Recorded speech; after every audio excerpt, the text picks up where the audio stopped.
দান করিয়েন। এই ছেলে সন্তানের কারণে হাসরের ময়দানে আল্লাহ আপনি আমাদেরকে আযাবের মধ্যে গ্রেফতার করিয়েন না আল্লাহ। আল্লাহ আমাদের প্রত্যেকের ছেলে সন্তানকে বাধ্য সন্তান হিসেবে আপনি কবুল করে নিয়েন।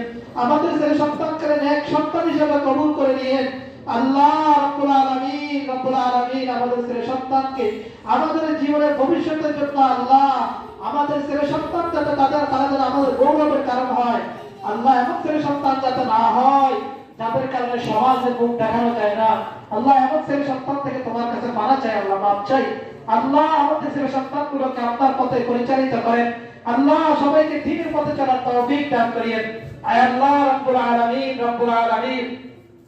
আলামিন।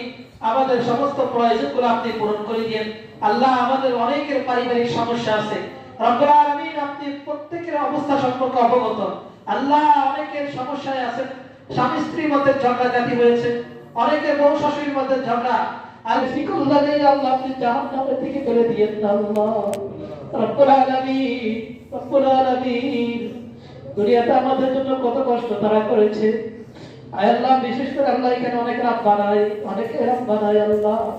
আল্লাহ আমরা দুনিয়াতে অনেকে আল্লাহ দুনিয়াতে কাউকে কোনোদিন মা বলে রাখতে পারি না আয় আল্লাহ।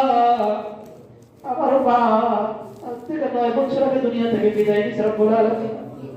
সবচেয়ে মায়াবী মা আয় আল্লাহ রব্বুল আলামিন কবর বাকি হয়ে গেছে আল্লাহ। দুনিয়াতে আমার আর কেউ খবর নেওয়ার নাই আল্লাহ। দুনিয়াতে কাউকে মা বলে আর কাউকে ডাকতে পারি না রব্বুল আলামিন। আমার এক ভাই দুনিয়া থেকে বিদায় নিয়েছে রব্বুল আলামিন। আমার কেমন অবস্থা আছে জানি না